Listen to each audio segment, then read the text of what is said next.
สิไปเอาหมูเองพี่น้องจะไปเอาหมูเองใกล้เติบอยู่พี่น้องห่างจากบ้านไปใกล้เติบอยู่เสียวรถไถไปเอาเองเอาขึ้นเองเอาลงเองตายกะคักพี่น้อง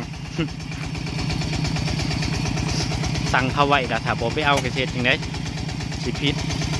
คำปากคำบอกกับเขาบ่ได้พี่น้อง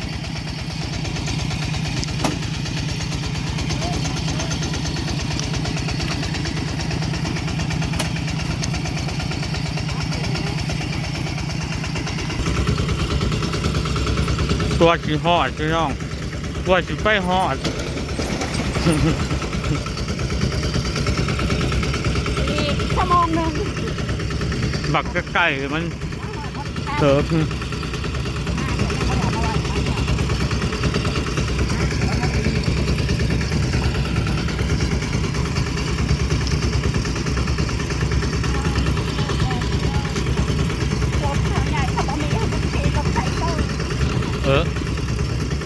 บอกว่าลุงรัดไปเอาหาย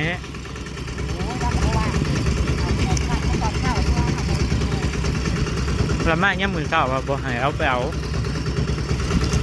ถ้ามันไปเอาแต่เช้ามือเช้านี่พัดบอกว่างอีกพี่น้องแลนทรงหมูทรงยังอีกกว่าชีแล้วออกประเทศมือเช้านี่ก็ได้โอ้ยชีวิตเพิ่งได้สิถึงรางวัลที่ 1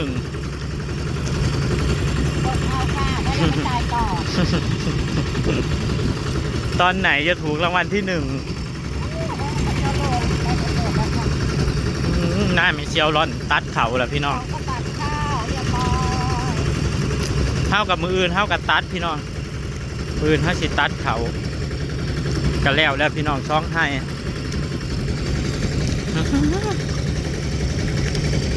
แป๊บเดียวพี่น้องเพราะว่าเขาเอาคนงานได้พี่น้องเราเอาคนงานดิมันก็เลยแป๊บเดียวตัดนะวันเดียวเองบอกว่า2 วันเมียไปใส่อีกอะตัดรถไถฝุ่นโอ้ยรถใกล้แต่ละเทือนขีดฝุ่นครับพี่น้องขับขีบขับแดนรถมันซาพี่น้องยังว่าไอ้ลำไยเว้าอีหยังชัตเตอร์มันบ่ยังละเว้านะมันซามันได้ไว้แต่ซับนี่หันนะกว่าสิไปหอดคอกหมูนี่ก็6 โมงแหละกลับมาอีกพอดีประมาณ 1 ทุ่มกว่าสิลงหมูแล้วโอ้ยพี่น้องเอ้ย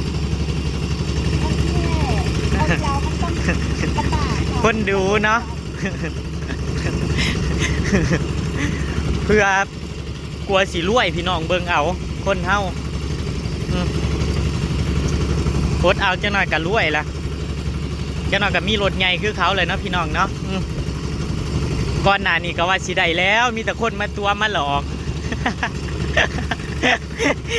จนดีใจเลยพี่น้องเอ้ยจนดีใจแบบว่าโอ้สิดีใจจังไงล่ะผ่านว่ามาตัวขาน้อยอย่ามาตัวเด้ออย่ามาให้ความหวัง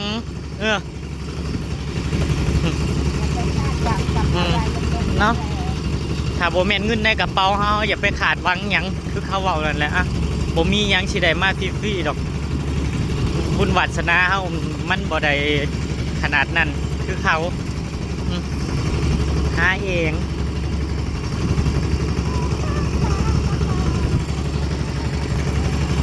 ไปจ้าไปใครดอกพี่น้องหมูแค่จักตัวนะ10 ตัวเองเนาะหมูแค่10 ตัวเองหมู10 ตัวกันหมูอยู่ในของกับกัดกันวัดสันโอ้ยอยากให้มันหอดมืออื่นในไว้พี่น้องมืออื่นเขามาเอา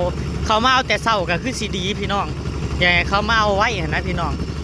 อย่างแต่เขามาเอาซา ยอดนะดีนั่งรถตอกไปเบิ่งหมอลำพี่น้องไฟเคยอีกแน่นะโอ้ยขอโทษด้วยพี่น้อง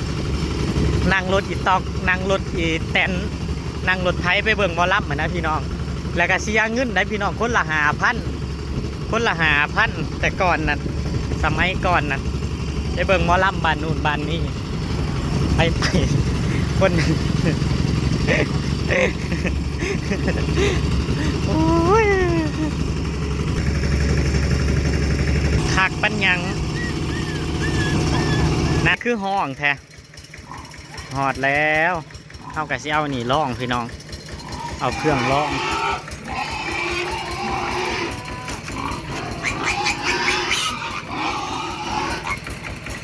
ตัวแรก กระโดดนะ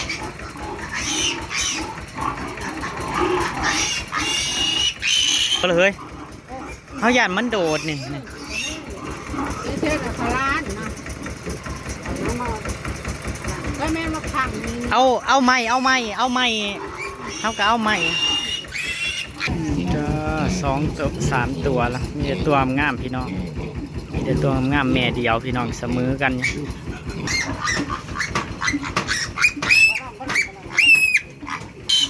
ยีดนะ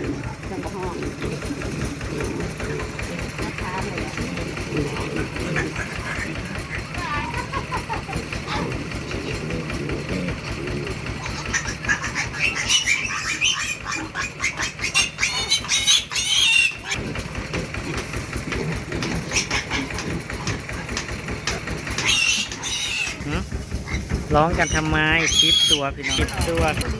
เงือบ่ลืม10 ตัวจ้า10 ตัว2 3 4 5 6 7 8 9 10ตัวงามบ่พี่น้องงามบ่แม่เดียวบ่เมาดอกม้าข่อยเมาตอนมาไว้ในรถหักแตก4 ตัวที่เฮามาเบิ่งตอนน่ะ4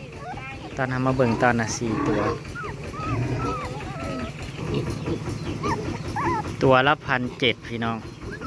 ตัวละ1,700 10 ตัวก็เท่าไหร่ล่ะ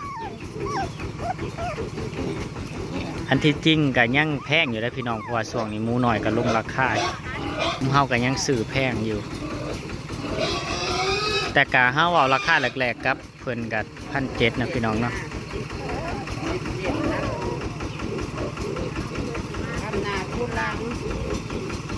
ไปขำไปคูนคอยเด้อใหญ่มากละยาสุกัดกันไปพี่น้องเฮาก็สิเดินทางกลับเลยจ้ะขอบใจหลายๆไปขอให้ซุ่มเจ้าเลี้ยงง่ายๆเด้อเลี้ยงง่ายกินง่ายใหญ่ไว้อย่ากัดกันให้ฮู้ไปอยู่กับซุ่มข่อยยินบอได้ยินบอตัวเล็กแปลวลงต่ออยู่พี่น้องเดี๋ยวได้พี่น้องหัวโค้มกับบไดเอาให้โค้มกับบไดเอามากลัวสิฮอดกระทุ่ม1คุณบอเพราะว่ารถมันซาพี่น้องมันแลนไว้บ่ได้ย่างแต่หมูนี่แหละมันเวียนหัวครับพี่น้องมันบ่เวียนหัวดอกเนาะขนาดลูกเขายังเวียนหัวเมื่อกี้นี่หักแตกเลยที่มาเอาคำก็เพราะว่ามันแดดพี่น้องเอามาตะเว้นเอาหมูไปอย่างที่หยาดมันเศร้ามันหอบพี่น้องเพราะว่ามันแดดแห้งเราก็เลยมาเอาคำไปคำแล้วพี่น้องตะเว้นตกดินล่ะตะเว้นตกดินแล้วดูถนนบ้านคอย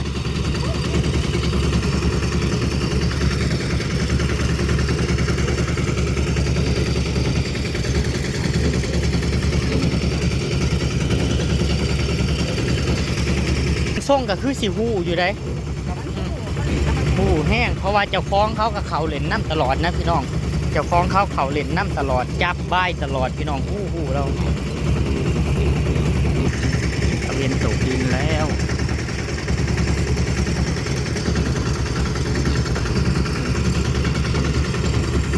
เขาขายบังเขาลามพี่น้องเขาเผาบังเขาลามขาย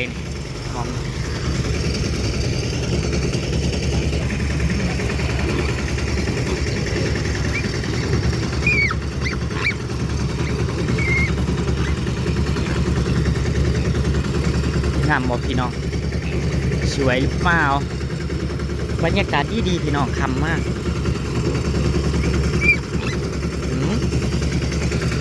เอาเรามาดูตีน มาดูเก่ามาดูตีนเฮา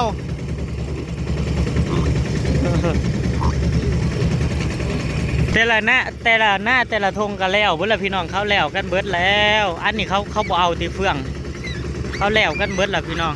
ซุ่มข่อยกับมืออื่นนั่นแหละพี่น้องมืออื่นกันแล้วซุ่มข่อยกันได้2ให้ตัดของจากของมืออื่นพี่น้องแล้วจังสิไปซอยงัดตี้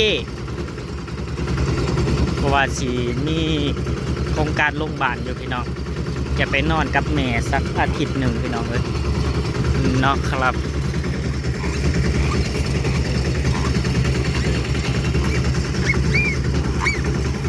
ฮอดแล้วพี่น้องฮอดแล้วสิมาเอาลงบัดนฮะ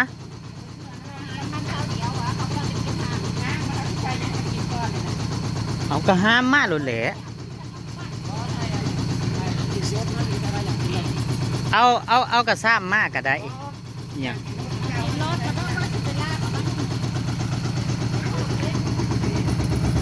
ถึงแล้วพี่น้อง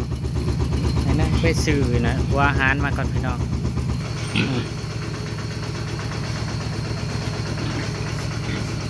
ซุ่มกัดกันดีเพราะว่า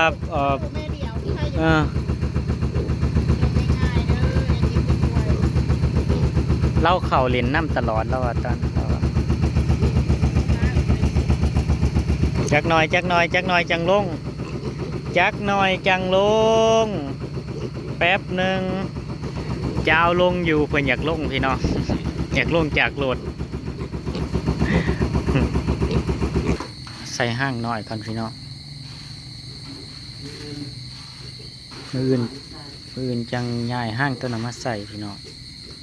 เอาหมูซุนมันออกจังใหญ่ห้างมาใส่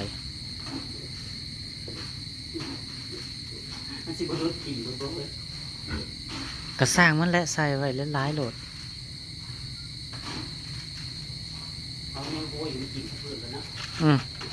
เขาเลี้ยงเขายังห้วยมันกินอยู่พื้นพวกหมูน้อยนะอาลีได้บางคนน่ะเลี้ยงง่ายพี่น้องเลี้ยงหมูเขาห้วยเลยได้บางคนน่ะเขาห้วยลงพื้นเลยเขาเห็นสีหาแบบว่าพิธีพิถันไปคำคูณเด้อคำคูณเลี้ยงง่ายอย่าเจ็บอย่าไข่ขอให้เป็นราคาใหญ่ไปไว้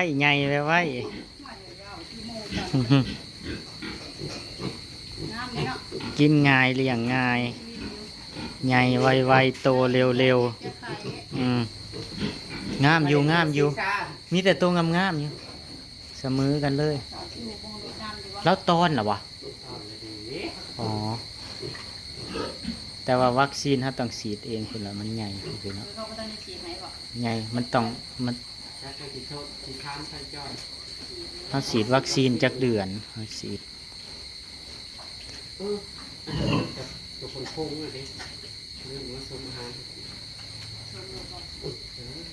เขาให้กินแต่หน่อยเลยติ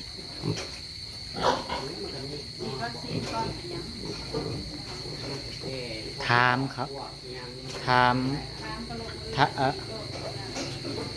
มเรือพ่อนนะ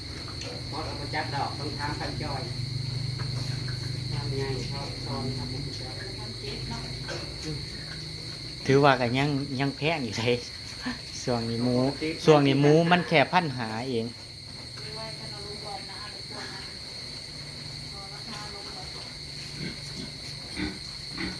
มันรุ่นมืออื่นอีกพี่น้องจ้า